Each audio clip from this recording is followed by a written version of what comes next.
Now, let me tell you how ignorant these people do.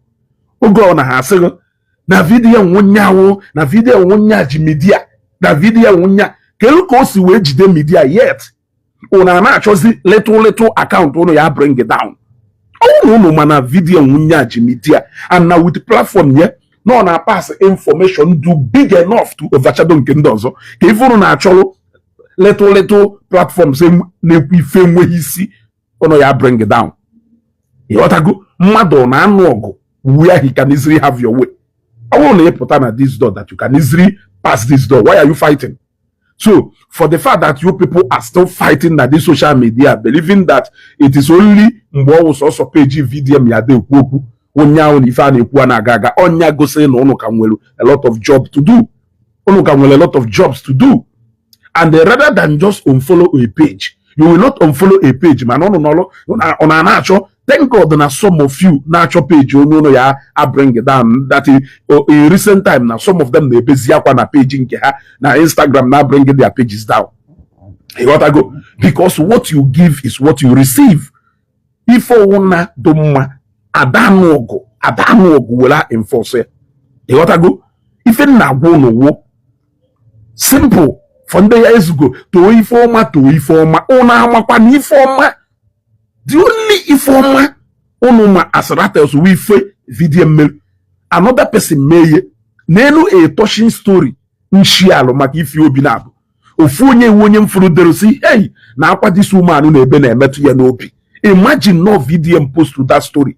Post about exploit of honorable if you be nabo. Imagine no video post to that thing. If you can chani ne yesi ase Ezeugo ne so Massive we saw via the video na video recover a baby. Nti video ebe if you be nabo recover a baby. Ufodu ni me have na comment section mo be na akọ no. Ofonye say what I know is that VDM is very powerful. VDM has more connection. VDM has more contact. Is that what we are talking about? That if it is all about recovering a baby, there are many people in Nigeria, many NGOs do in charge of many people who are doing that on a daily basis. But for them, it has nothing to do with recovering any baby. It has nothing to do with the action itself. It has a lot to do with the ego and supremacy of VDM. It will not work where Ezeugo is. So drop, even if we made this broadcast, drop a comment, can block Ezeugo. I don't need you here. I need you boro. I need you go here. Jenu na page ye ba ya wunu. Unana welala. Jenu dia je wala. It is not here. I can't entertain that. You want to go? Minus followership video mwelu. Nonsense engagement that doesn't mwelu any of them. Okay. Ekeneze. Blocked. Piam. Ona? If I so not the main reason in you better this broadcast no comment nonsense off you go. May pay fake account which you get because the fact remains is that no page is to ka page ya iwebu no na video video to the end. Any single thing video may post even next 2 minutes. If you know my will post to have video within 1 hour, or you will post to video within 10 minutes, or you will post to video. Hey, look on engagement, like, love, cheer. Nothing. Their sole aim is just to project VDM even above the said thing. Is it the kind of people we are dealing with here? Is it the kind of people we are dealing with here? We have so many NGOs. I can mention thousands of them that has done exactly. If I'm asking me Sophia Melu a whole video, by the video say go and tag Ezeugo. Kibam na VDM recover a baby. Abia complain real no flavor. That is why somebody to come ask me Sophia. Hey, you made a whole video. So ka jet nya si je tag Ezeugo. Ezeugo biafo if your mother maybe before. Give to him sere. Okay, Ugochukwu Donatus, it's good you are not understanding Igbo, So you can go to where you will understand English. Blocked. Ezeugo TV. Very Dark Man has done many good things in Igbo land. Keep hatred one side. If VDM do bad, we will all caution him. But if he do good, let's thank him. Okay, he has done so many goods in Igbo land. Can you mention them? Give to Ndimo State. I want you to mention them. Can you mention them in the comment section now? I want you to mention them. Let us see. Gift. Because when you mention them, I will come back to your comment. So for now, I will want you to mention those good. In fact, why mentioning good things in Igbo land? I want you to mention what our Igbo brothers say. That is what I want you to mention. Why listing what VDM has done in Igbo land? I want you to mention what our Igbo brothers say meboro. If our Igbo brothers say meboro, if onye na-eme na Igbo, VDM mezie, I want you to mention them. That's all. You want to go? So, all you mention all one thing, VDM megolu, my mention an Igbo man, or 2 Igbo men, or 3 Igbo men, megolie, ngongwa, enwehike iprezimuha. Then I will know. You cannot. You cannot. Unu take the content creating to another level. Unu shock unu worry away oppress every other person. Kodu ze kaya se. Name one thing. Then baziemu ifojo megolu ekosho gorie. Thank you Obidayo Zochukwu.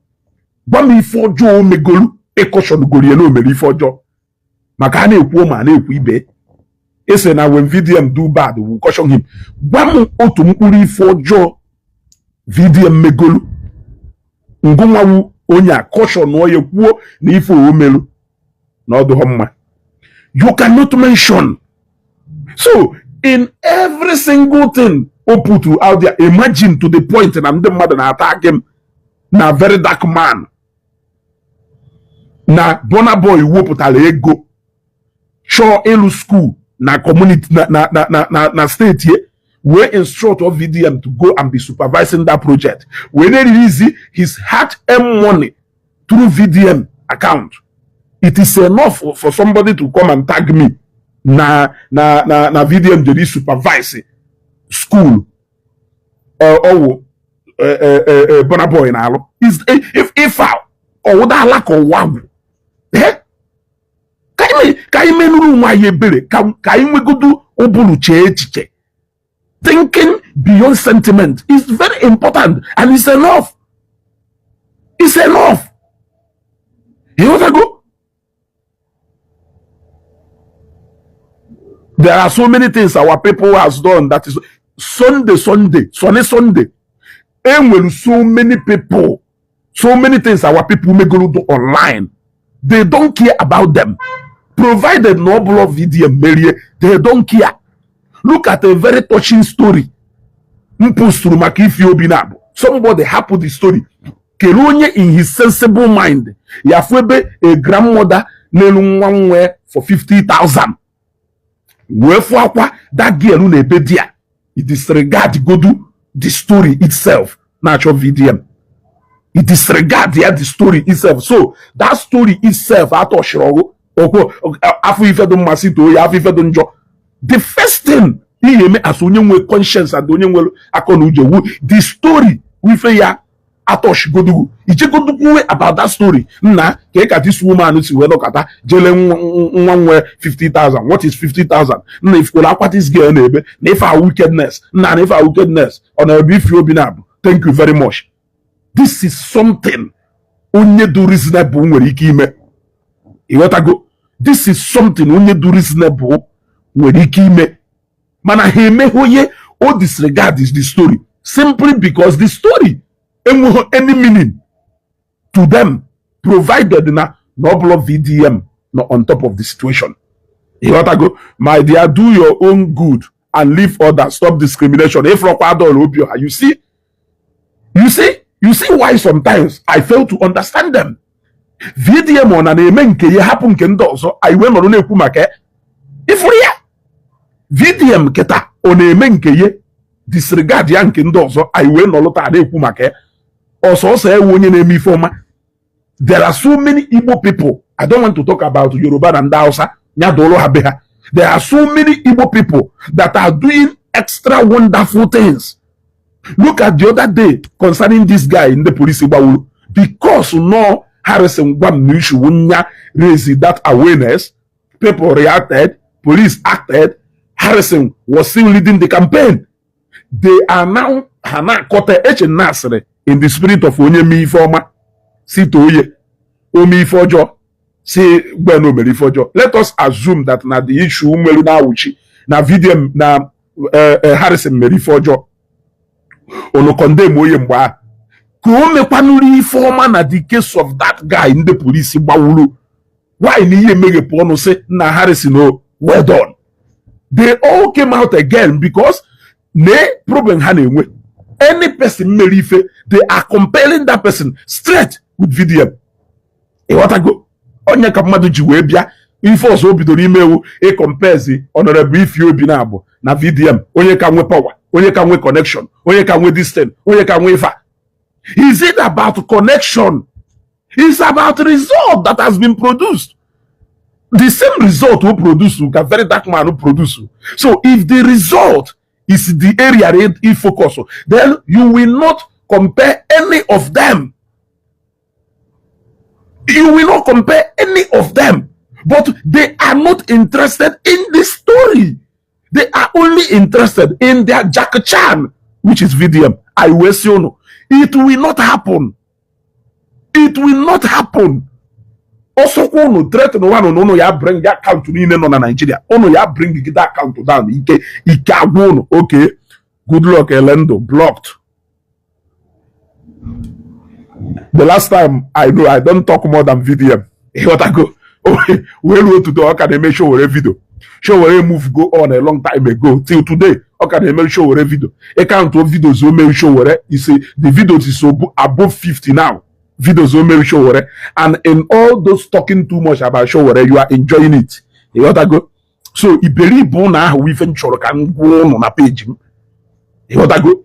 Iberi bona can choro can go on. Ora marife wono no nzuzu na nsoko no na agba agba. Even no na page ma wo one elu honda igwogol. Enwe na nde oge ndị otu mata ya asị chọrọ claim na ala ha. Today, for the name had go reasonable, no sense. They can now think objectively, and that is why you don't see most of their Allah on social media anymore. You want to go? So, unkona biakwana aya wokono. Ono show bulu na egbe na mma. You want to go? Ono cho bulu na egbe na mma na akware. Una yememwe just like etu si webunu during the time of the military. Men na ekwu mgba we puo ife. So still men no then or report this page, report this page, report this. Can you for soon do good ne? Una name of fuma we na cho work it na etu aketa video si name of fuma. It's na page ma he more fuma. Na page ma he engagement. Na page Ezeugo that they me engagement. Na page Madison Nation had the engagement. Na D1 enwere forward. Na Sergeant Mario enweghị forward. Kerifu na target that account niile. Account niile enwere forward to you people. Nkunu na eme ofuma karịa ye unu ka enwe engagement. Kerifu na abodarukwa unu for the mere fact that no na target those account. Gosi na those account na hit unu n'isi ebe ọ na-abụ unu n'isi. They are hitting their point. If they are not hitting the point, why are you people?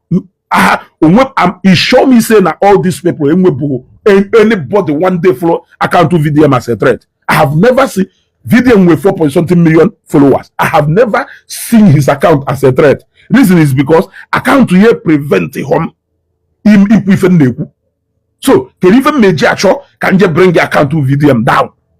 Yes, a from account here as a threat. I have never seen any of their account as a threat. Whether VDM have 10 million followers or he has 100 million followers, it's none of my business. Provided na this page in cam no na mo na eba na my point. I don't feel threatened. I don't feel intimidated by that activities naga na that page. Man no one eme to have video within 1 hour. Onwego 190 something reactions. Onwego 10,000 shares. In fact, one ejeba then account here just 10 minutes already 10,000 views.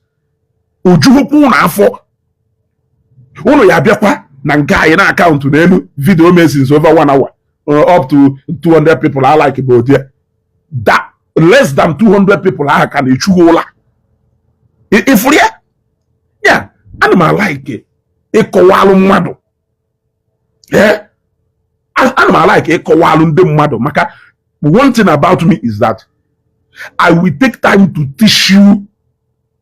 Onu na-ekwu na VDM will make people to look stupid, right? Mụnwa you take time kuzielu how stupid you are looking. You got to go. Onye nke asịrị Ezeugo global. Now I know that you are a bizagon. Piam afunwa ikomono. Piam. My brother, why I like you is that your brain is working so fast, more than their own. Right on. Dalu hinne. You got to go. I will take time. Nya wulunwayo mma kọwagidolu how iberibe do until no kataju onwe na not go give this guy na-ekwu eziokwu. You got to go. That deep teaching of who you are, you will begin to see it yourself. Hozimo ya da gba nguye dizia ka ge nore na ase na not go give onye a na-ekwu maka mo eziokwu. Mmadu ye dey something about VDM. Why can't you go to comment section? No, Ezeugo. VDM na-erizi mpatalo VDM ji wee mife do otu a. Na ife dugo onye emeye na ọpụta Ezule iwe onye ala iyi niile ahụ ụnụ na-agụ iyi niile ahụ ahakwa eju ụnụ ụnụ na-akpagharịkwa na-achụkwa akaụntụ onye ụlọ ya bring it down.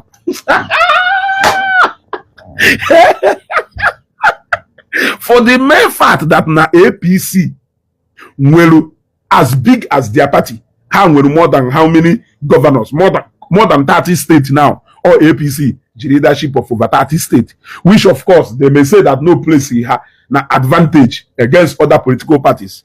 But for the mere fact that na activities of ADC, NDC, the little Kanechuhola, Ogosena, Hanado, threatened by activities of Peter Obin and Dotu. You see? Otherwise, if you know that these people they don't have structure, they cannot do anything. You leave them and do your thing. But for the mere fact that you are still trying to put your eyes into their internal activities, you are still being threatened by their existence that you wish that they don't even exist at all. What it means is that you are threatened. There is something that is happening. And then if I shock, I now go. He want to go. Need recover one. Na VDM batala onye ụgwọ na-ejelu school na-ejeme nka na-enwe foundation onyawu ife masị nwe isu ofia ya eji wee gbaa camera si unu go and tag Ezeugo. Imakwo, I took time to go round browse them where for so many people nwere NGO lugolu school renovate their school, equip school lab, equip school computer IFA, computer lab, science lab, a lot of things. If no one small girl na one community one no Imo state mepelu kerifa na kwe mbo pad ụmụ nwaanyị na-use n'oge period ha luo delay di mepelu a pad bank na one community school kerife nọ na that bank ife na ebe ahụ pad ka ekpujuru ebe ahụ every month eke ụmụazị niile teenage girls niile na-agụ na school a eke ha ncha niile free pad ha ya use for their oge ha ji afụ nsọ nwaanyị fa obele nwa mere ife ada ahụ ne ịghọtago onweghị a lot of people ma ndị ọcha na-abịa visit this girl this NGO na-afụ enwe na ndị take this NGO to another level. For example, during the fight against polio, Emeka Ofo took that fight personal.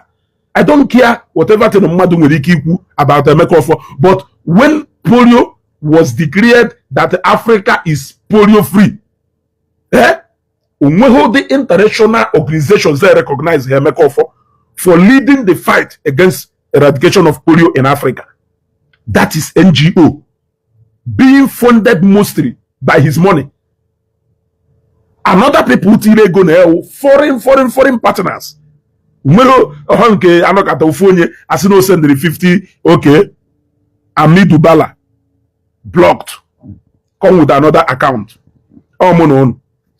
ịghọtago ọmụnụ ịghọtago our men ụmụnne anyị emepego NGO take NGO out to another level.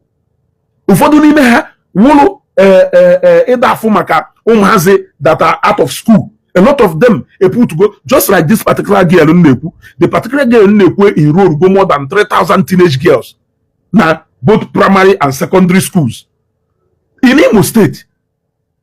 That girl enrolled go more than 3,000 girls, teenage girls. Instead the higher no nilo na hoko nwoke woro ha na emefa opik enroll na school. Opik enroll na school. If I foundation here NGO is all about. Any of those things this girl you can see our Igbo brothers trying to project this people. I talk about Nero Josh. Time to talk about Nero Josh. I knew when I started following Nero Josh, and if you count Nero Josh, how many widows you know today? How many widowers you know today? There are so many old people under the care of Nero Josh. She's just a young girl. She's just a young girl. These are the people who are doing great things na Igbo.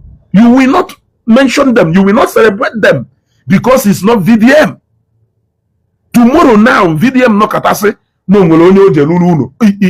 Masi attack yamu sim Ezeugo come and see. Masi attack yamu sim Ezeugo come and see. So, njusi ya, what do you want me to come and see? Ase mo na VDM je gbapu mmiri na community a. Or no jere gbapu mmiri na community a. Okay. Since what you mepe this NGO, since over 2 years now, Nobelogo or 3 years, can you fit this NGO megolo? Can you the success? Can you the process a record go? Can you the success a record go? Maybe this NGO no. Number one, about 5 to 6 classrooms are ojeneno bosia in 2-3 years. 1, 2.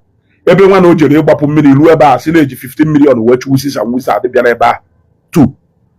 Ngo initiate na River State Ouze or initiate according to him or Ouze Bonaboy na fund there. 3. Banum another one. He rented a massive office. Those office spend their millions of naira with those office. He showed us what that call number. Can you tell me one success? Can you tell me one success outside this now? This so-called NGO. Apart from spending 3 years to show us how transparent this NGO, apart from telling us that money can stay in account for 2-3 years, what else can you?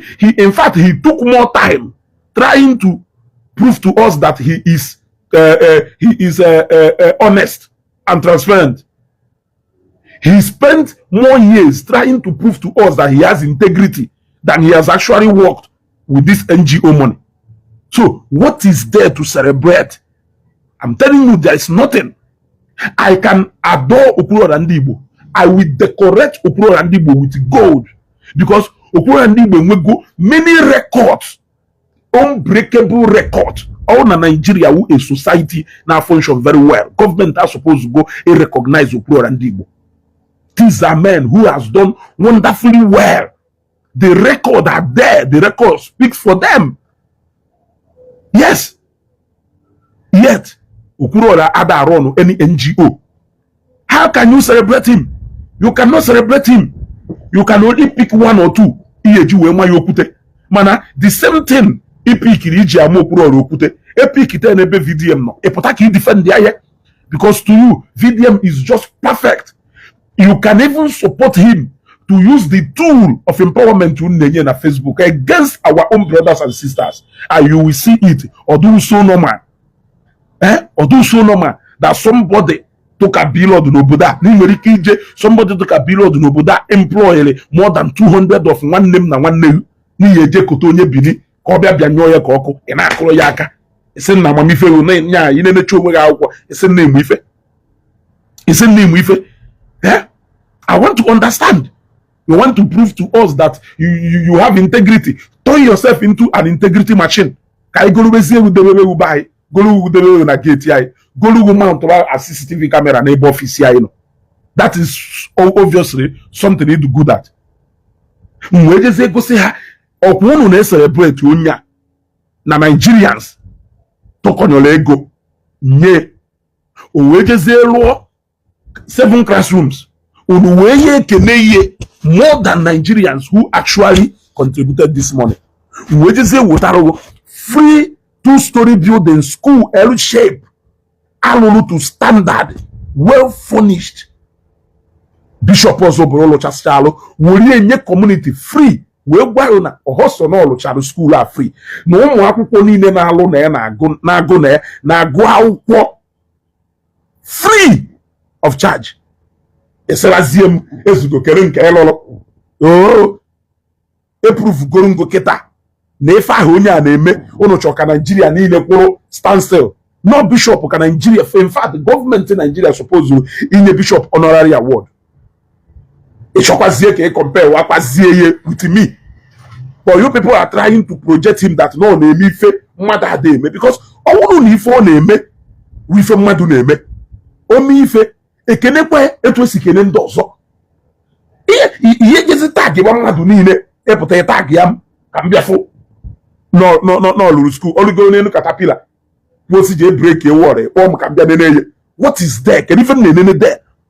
Nchifu school eje m ọzọ obodo iru ọzọ obodo ifu quality school eje m ụmụchukwu iru ụmụchukwu ifu quality school. Dr. Godwin Maduka lụchasịchalụ lụchawuri enye ndị community fa lụcha Roma hospital lụcha onye ndị community ha free taa ilo lụọ high court lụọ judges quarters lụọ police station lụọ ife niile.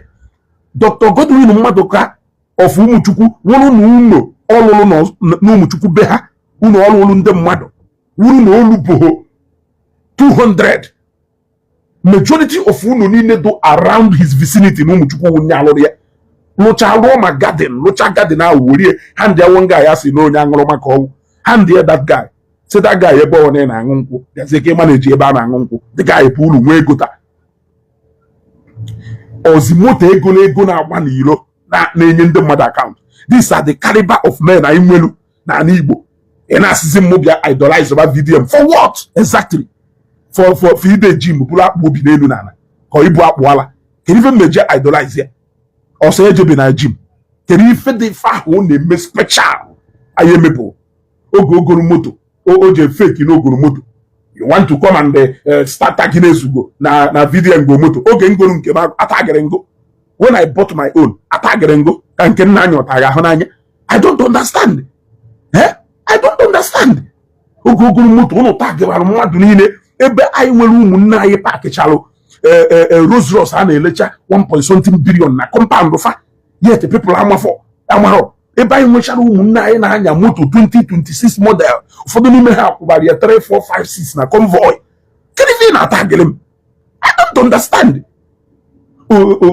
Birthday elu ọba private jet mma na weda na ọnya akwụrụ ụgwọ ọ na ọnya akwụrụ ụgwọ ụmụnne anyị iwu steeti ka na-efe n'elu na-efe n'ala ibidokwa tagịrị m kedu ife na-ata gịrị m nji wee gwa ụnụ nọ ụnụ nwawu ndị na-akpọpụta VeryDarkMan for dragging nyanwa werukwu ọnụ na-ekwutere onwe ya okwu.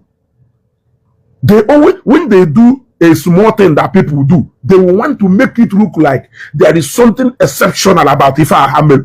That is why when Nemuke can shamelessly come to Facebook to come and brag that no, so now one of the biggest car dealer in Nigeria because no Lego Moto 8. Now you see how small thing turn to big things for them because na ha nwere numbers na follow ha na Facebook na akọrọ aka na agba ha na unu na-eme the most. Problem video nwere owo unu nwa wo the Ratels. Unu nwa wo the Ratels. Because ụfọdụ n'ime unu nwere uncle unu nwee nwanne unu na-azụ more than mmadụ 500 na school. Scholarship more than mmadụ 500. Mana you will not appreciate them. Because na oburu bụ 500 million nye ukijeri mana VDM jeme nwobere ife ekobari aka onye gongo nwa ife ni na VDM na-eme onwego nke benefitri even mgbe nwa nọ sịrị n'ọkụlụ iPhone down iso wee igota nwulu onwere onye ụmụnna ugotara onwere onye family ugotara iPhone a onwere mgbe ụnụ sịrị n'ọkụlụ moto hands down igotalụ onwere ụmụnna ugotalụ Can you fit the file video menally benefit guru na direct? He will not a direct beneficiary. Even Ogalanya, a billionaire investing will go to the tune of 650 million.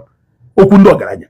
It's no, it is enough for a poor man like you that is surviving below 20,000 to come on social media and be celebrated in a video and the water a pioneer. Okay, William Akachuku.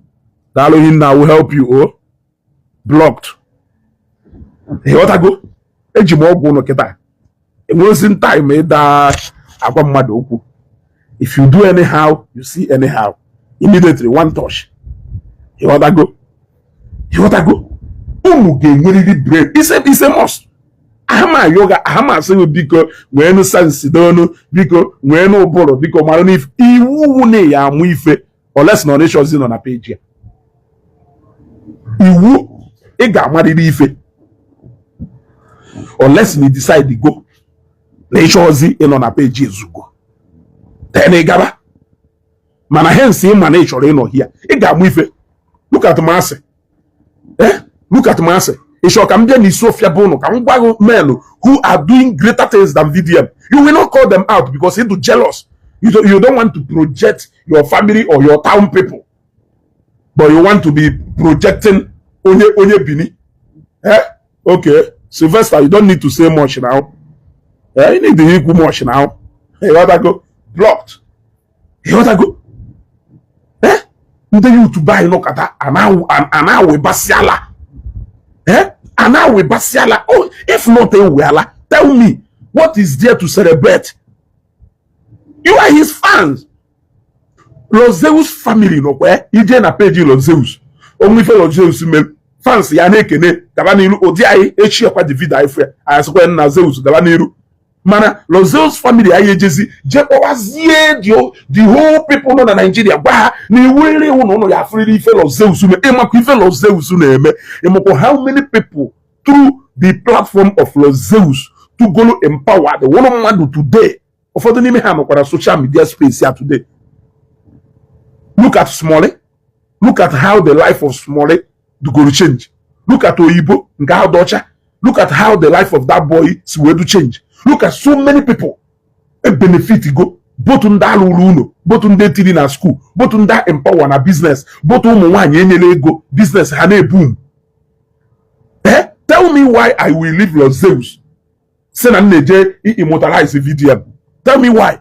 Even when VDM called Los Zeus out. I will assume just support here because for an Igbo man, an average Igbo man, bring your brother down.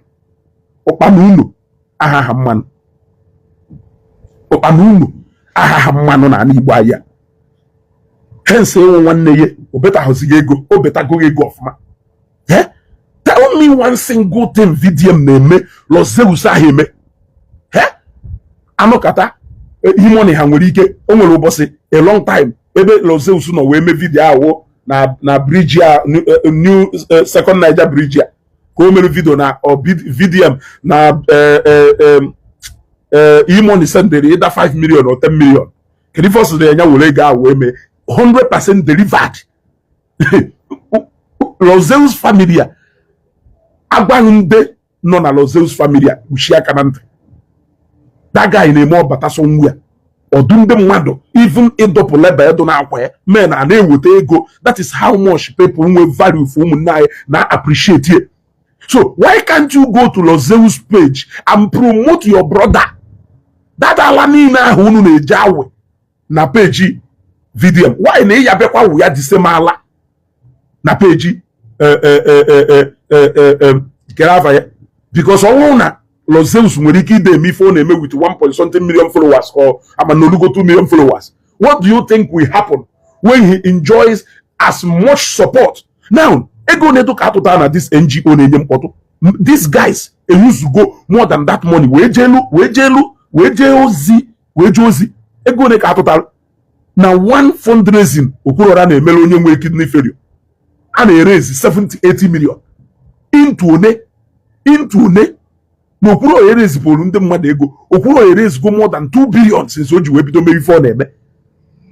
Mana the whole Nigeria chọrọ stand still because of na ereziri ofu onye 300 and something million, later turned to close to 500 million within 3 years. Within 3 years. Ego Okwuluora na-erezi in half a year. From January alone to now, Okwuluora erase go more than how many people ego some up to over 300 to 400 million. Gbazie m ife dị ife ahụ. Very dark man who na-eme culture special. Mmeji hapụ somebody do Okwuluora ndị Igbo. Say na very dark man or champion. Na the whole Nigeria out. You want to go? Na the whole Nigeria. I don't understand. Jenu massage wa ego ye count me out. You are na inine Ezeugo we kobari yaka. You are his fan. Kobari yaka. Yes, you are his fan. Kobari yaka. Ubonone kisiguro Okwuluora gaba niru ikubuhe. But that cannot stop Okwuluora for me maybe for name, and that does not mean that Okwuluora ni for name adroma. So all na masi ho VDM ride on. Ya me ku for name na onu fi ni for name edoma. And then most ride on emi nu ni for name amaka or ni for name ajoka. Why can't you people understand it that way? The only problem Mununwelu is trying to force VDM down the throat of every Nigerian. That is the problem. And for the fact that now out of a country over 300 and something million people as population, or let me not over exaggerate, over 200 and something million people as population. Now Madu Mweriki make video. At the end of the day, video ye 1 point something, 2 point something million people view in a population of over 200 million people.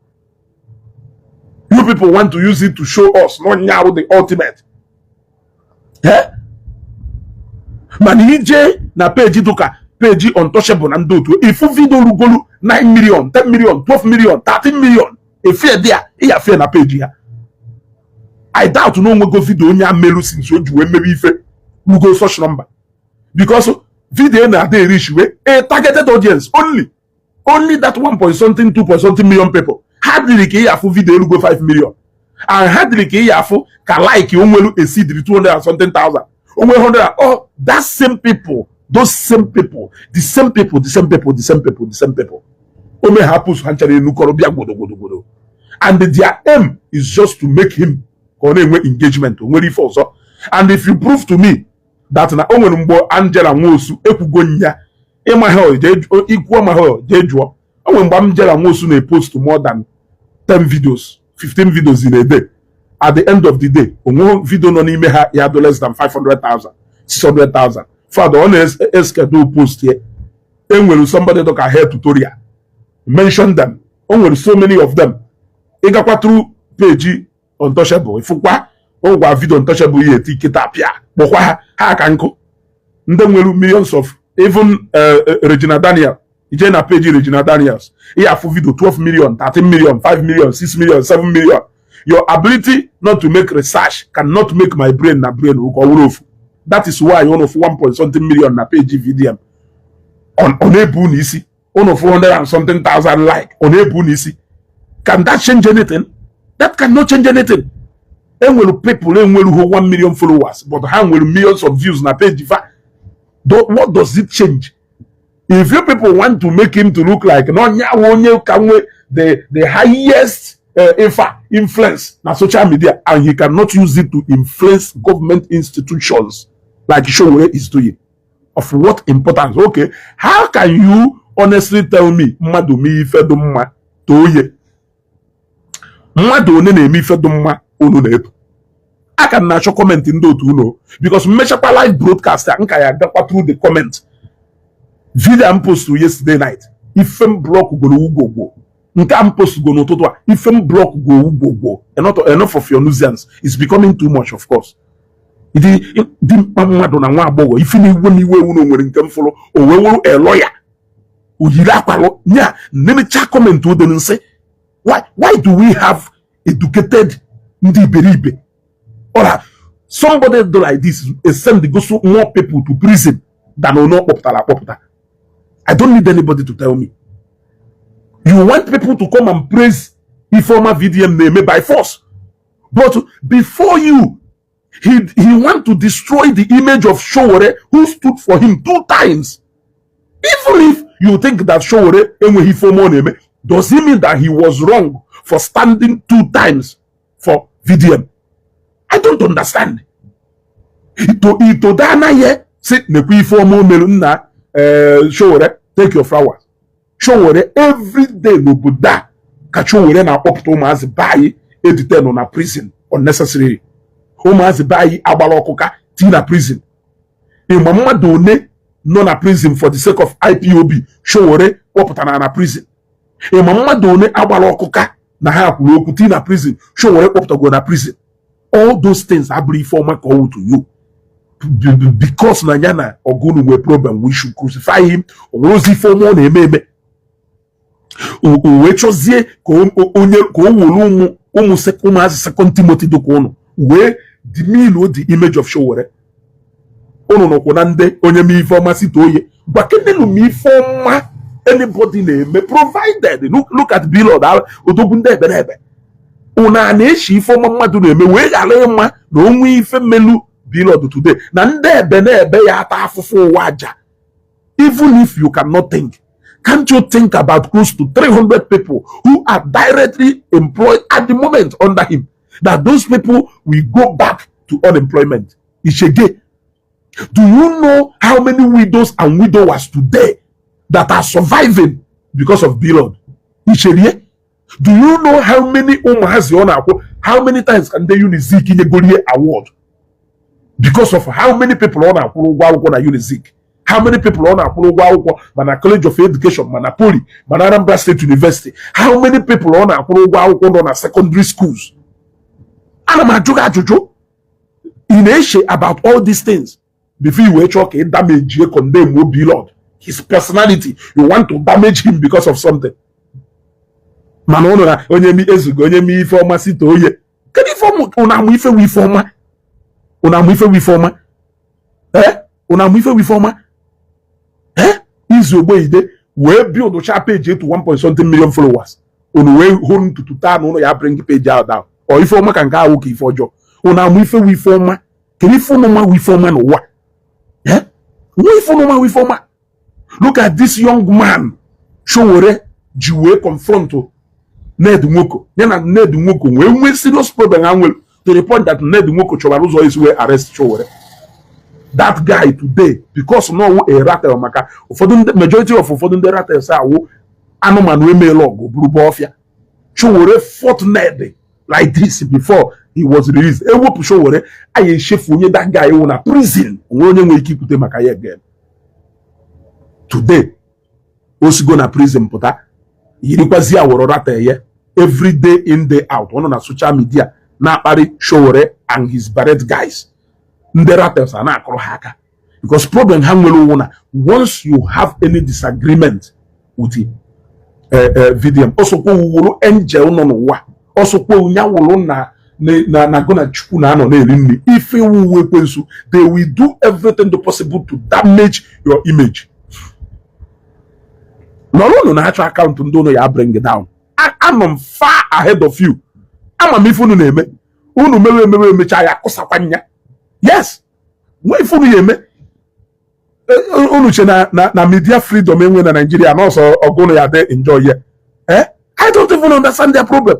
Look at the VDM coming to social media to come and fight for somebody Nyana Tony Rumelu.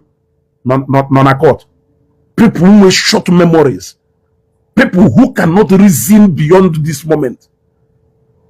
You want to come on social media to come and start saying that na this girl could ife do to maka kelafa ye maka Tony Rumelu no umu Tony Rumelu. Are you even supposed to be saying that?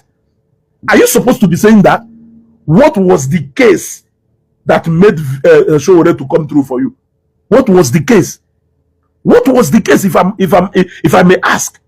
Emakuifunya lebel wonalu kerife menye na Mr. Jollof juwe nuogo ndị mmadụ ojugo onwe ha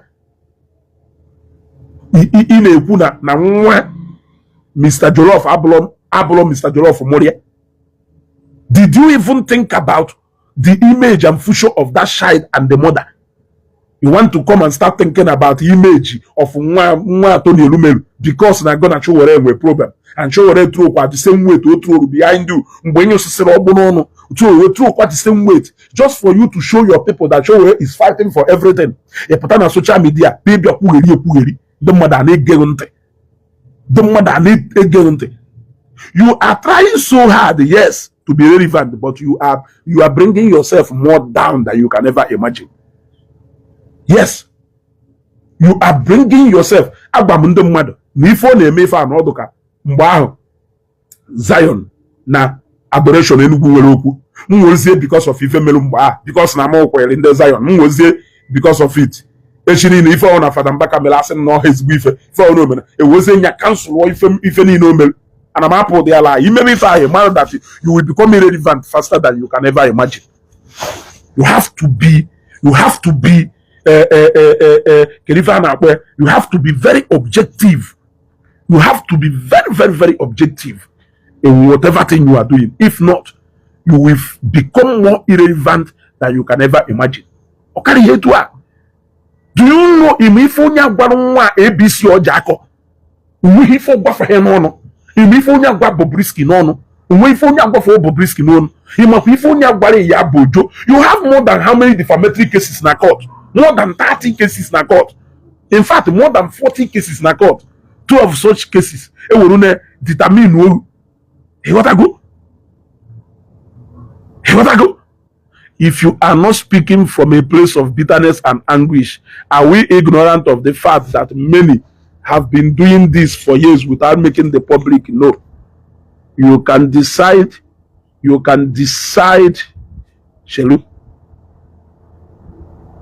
Actually, make go comment to of man. You can decide for a man how he will operate on his food deed. You as a person have been following you, and I can attest you have a problematic mind. You criticize and condemn what is good and recommend and praise what is evil. I kindly advise you work on your mind or visit the before my blog. Well, let me correct you. Also, are we ignorant of the fact that many have been doing this for years without making public know? You can decide for a man how he will operate on his good deeds. Have you seen? They have always have the opinion that nobody should decide for VeryDarkMan how he's going to operate. But they are the people who are trying to decide for everybody how they will operate. VeryDarkMan can call out people, people cannot call him. VeryDarkMan can criticize people, people cannot criticize him. VeryDarkMan can do this, people cannot do it. Oh no, he believe. Oh no, this main character syndrome had a Onya was supposed to drop this content to do so meaningless here. Will idea keta in their mind. If you not occupy their mind in VDM. If you are not speaking or talking about VDM, you are not saying anything. That is the honest truth. So on that note, we are going to send Anusi Chukwuebuka John off from this page because we want to go. I decided, but only decided people. In fact, even Jeremiah, thank you very much. He is talking about forgery. He now wants to tell us what it means for somebody to forge a document. Yes, he repeated the same nonsense during the time of Bilo, and he repeated the same thing again during the time of Tony Rumeru. But this is somebody who went and forged a receipt. He went and forged a receipt showing that no Jerunanke Jeremiah Jegolu spiritual materials. Whereas now that receipt was forged. This is somebody who always come out to come and criticize something on my own. If Nigeria is not all about VDM, nothing is happening. Yeah? Which kind of people are we dealing with here? It's a question I always ask. Which kind of people are we dealing with here? Yeah? Somebody who forged a receipt. Everything VDM has done in this country. Yeah? Of infidelity. When you till today you have not proved that woman DNA test has proven that no papa yamuria and but he goes on insulting people's lineages, people's father, people's mother. I call that main character syndrome. He wants everything to be only him, and good enough. many oceans, and they are all over the place, massaging his ego, and he think he can robbing people like us who think very far. It's not possible. There is no crime VDM ya accuse mother in this country today that he has never committed. Look at somebody confessing to doing the same thing on an accused Bobrisky on ebe. Also, you know any celebrity now, so many celebrities and no you go and job, no me go no me give her, no me give her. But you dare have the mind to come out and talk against Bobrisky. Yeah? Is that not the highest rate of hypocrisy? So I am trying to tell you that personally, now the lifestyle, I'm not perfect. I have never claimed to be. Let me be honest with you. Yes, thank you very much. He even edited Wikipedia only to go and label Kelafaye, Billard, a fraudster. He even went and edited somebody's write-up only so he can prove a point. Maybe show this is the kind of somebody in the mother they take it serious. I know on social media space, everybody do free to follow anybody you need to follow. I don't need to stop you. But the problem is trying to use that your alpha and omega to come and show me that na mama even name. Onya problem name. Oh no na page video name no Ratel. Now you are not in conflict with many Nigerians. But a problem no should he take Ratel out in force down the throat of every Nigerian, which will not happen. It will not work. I can tag Massimo Sophia to many work I can tag him to many work Bishop Ezeugo.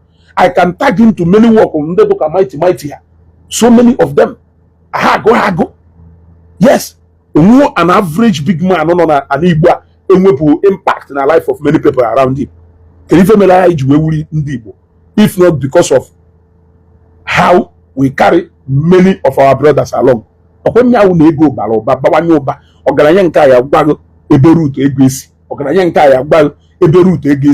they been in our route to Ego house where people play important and key roles there. So why will I be celebrating VDM? For what exactly? I keep asking. For what exactly? Somewhere in Imo State, one man who say America, but right opposite his house, or a powerful primary schools of more than 15 to 20 classroom blocks. Community. Many people name free without asking people to donate money to them. Without asking people to donate money to them.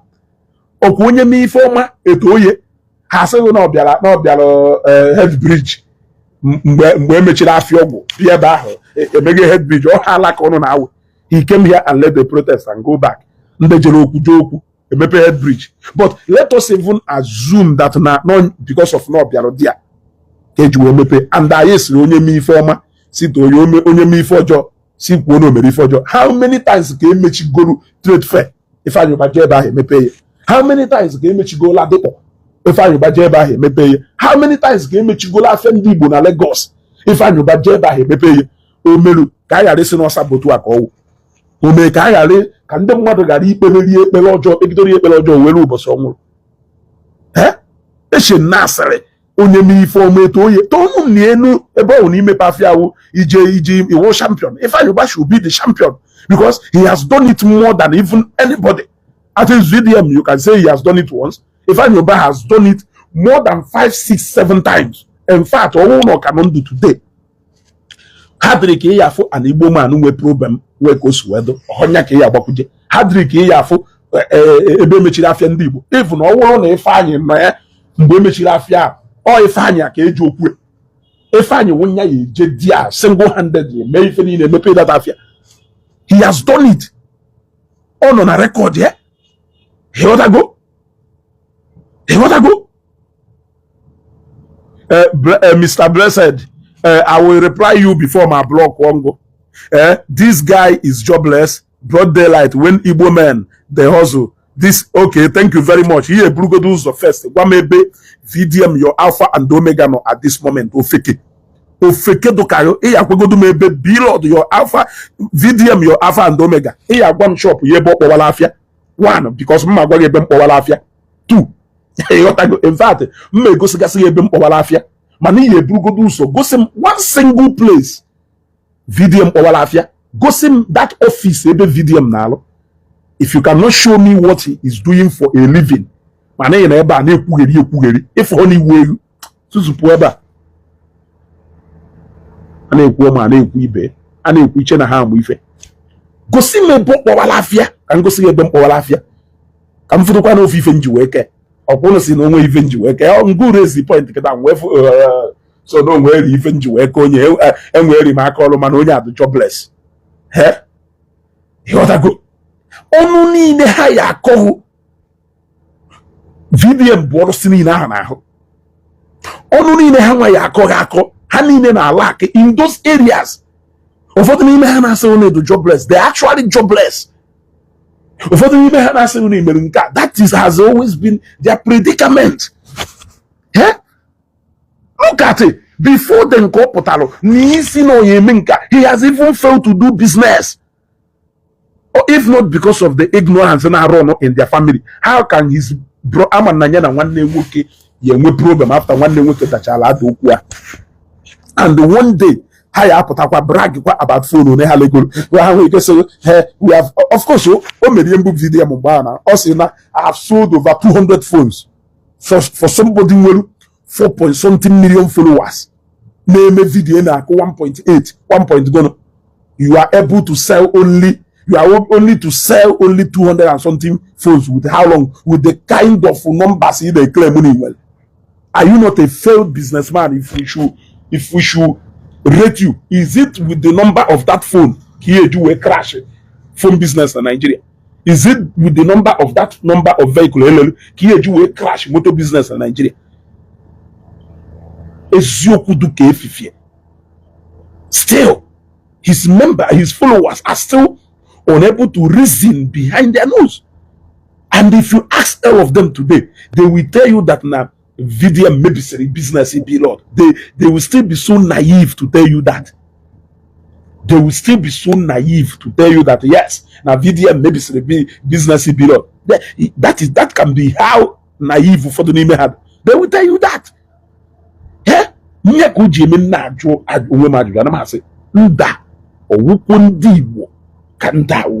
Like somebody to come and say, I may blame more than die. What I go, Ndazu Ibamu na haye mecha ngoti.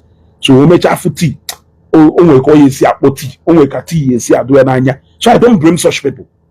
For the name, irrespective of the fact that Nahano who are on way that number of followers, they have still not been exposed to life beyond that location. So, masine reason eto se reason about me blame me.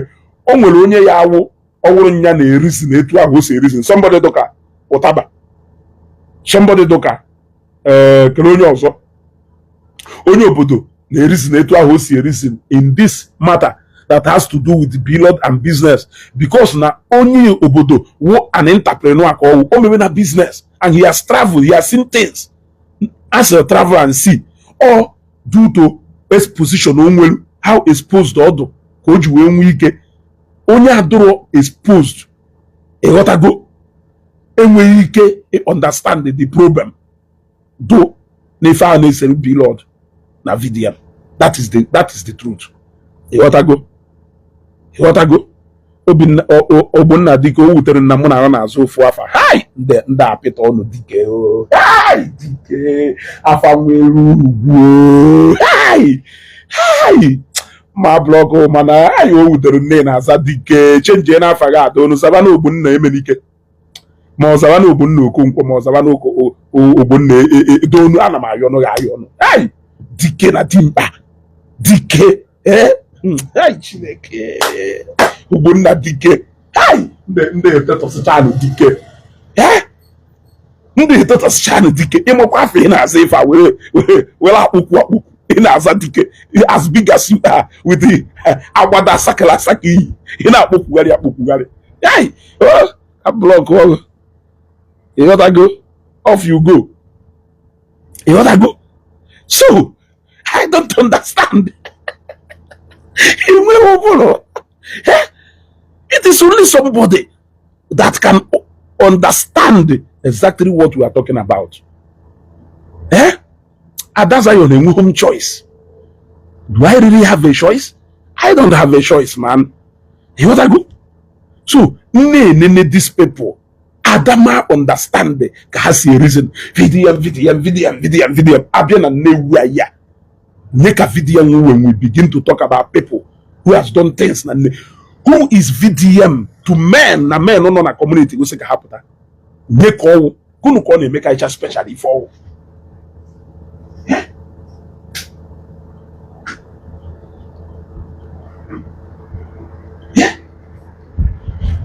Kini for na make a special. Esibenye jebunye. Esibenye jebunye. Manu umukukelekua. Umuoka ayezuike.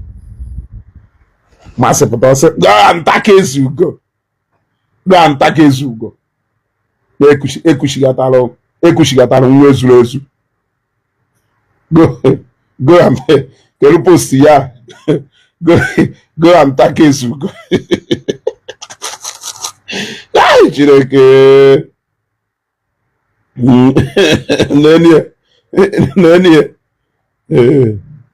Nenie. Also, a big congratulations to VeryDarkMan. He has recovered our lost child. Hope Ezeugo TV is taking record. Nenu famous with Sophia, do women know a whole video? Congratulations. The way they congratulate him over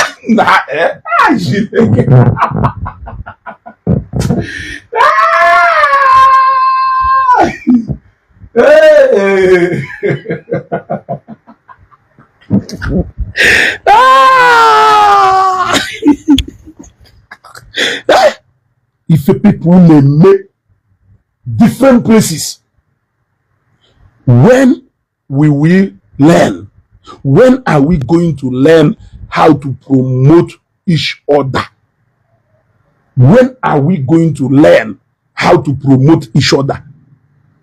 In the spirit of onye mi informasi toye, ine to kunundozo ne mi forma. Ye to ha, you always want to prove that na nefaho video melo kanelinkendoozo. And he has ended up doing what is least compared to Ifendozo. I can still bring out so many other records of Ebe Arekovalonwa. I can still bring so many records of Ebe Arekovalonwa. Owen call Ezeugo Trimbana FID Kogunoka. Yesheta Mecha Arekoval that one. Na FID Koguno department, Kerivana side na Azu prison. Onwe mata nke o handle mgba mecha at the end of the day I recover the nwa hazi ekwu ụfọdụ ebe mmadụ nwere ike ije na village jekpọrọ nwa mmadụ pụta na sit na Nnewi ma ọ n'Ọka ebe a je na-emenwu nwa mmadụ emenwu I recover the nwa kpọrọ ekpọnara ndebe ha agụ ya agụ ndebe anyị na-eme ụmụnne anyị na-eme. They do it in their numbers, building houses for widows, building houses for widowers, empowering people, paying school fees for people, putting widows and widowers on that payroll, taking care of girl child. The kind of NGO the kind of NGO in Nigeria on Aniba, and they are all functional. You cannot come from anywhere and use your own record because VDM can the only thing NGO in Nigeria today. Major able somewhere 15 million. Which is a wizard. Major lower 7-room classrooms after King Michi goes selling out the possible, because before King Michi he has always been telling us na government approval. Government approval. Use another person. Government approval. Use another person.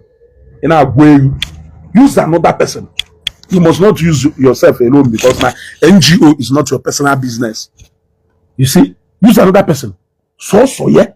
So when they keep talking about transparency, I don't understand maybe integrity has that. How about Fusigo? Echokonna at the process of made this broadcast, Nama a block close to 100 Ratels. Because no engagement I want to block as many as them. Can we go and engagement? If I never evangelism, we want to make you to begin to reason better. But it's obvious now how about Mana, don't worry. Make sure go to the broadcast, drop a comment, I will still block you.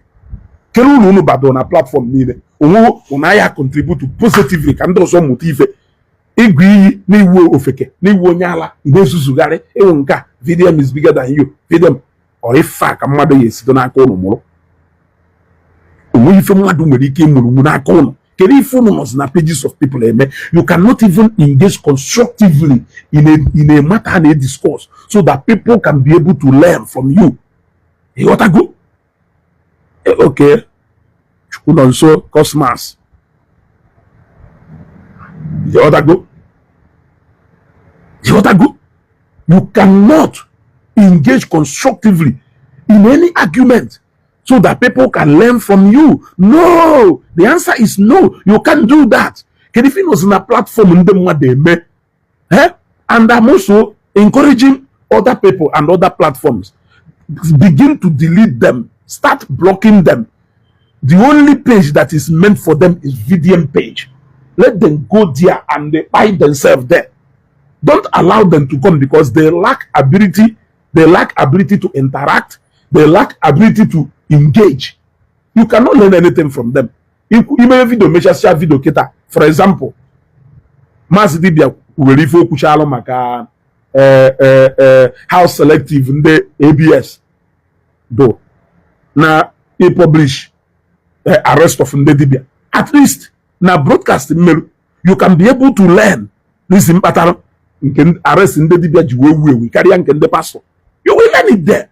Mana ọ na-ampụtara ebe a gọwi Maazị Dibia keta gbagbawo ya anwụ ifere ya emewu nkọwa ife niile akọchasị ife niile at the end of the day nwere ife mụtara na so ọ wụrụ na idebe comment dechasịcha comment but na comment ya ahụ enweghị a way o si wee address the matter no na discussion no so si iyi ka ịbịa go you are not, it's more like you lack words to express yourself.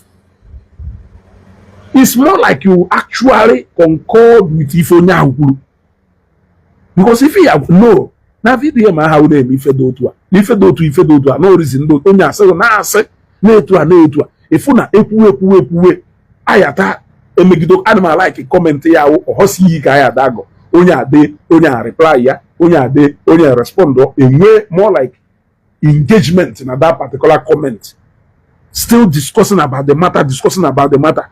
On a toto, na go ka o nke anu ofia apamu ezi atoro nenu ya fari na o enwe ifo andu unu na ebide kama na unu bide ndị mmadụ egosipụ unu na ọhọsọ unu nwee monopoly over igri ịghọtago ọ na-eme unu go like ụfọdụ unu bịa go nya another person na-efolo kwa ma bịakwa gọkwa nke ka i wee kweta na ọhọsọ unu nwere ọnụ igri ịghọtago ịgọ ma gọkwa. In fact, you will get the honey well on ego mmadụ 10 or mmadụ 15 na nwụọ wuri god is chaga a man on also go well power and monopoly over ego you what I go by you no man zie ni ife what I go osita do one more do walugbo Ezeugo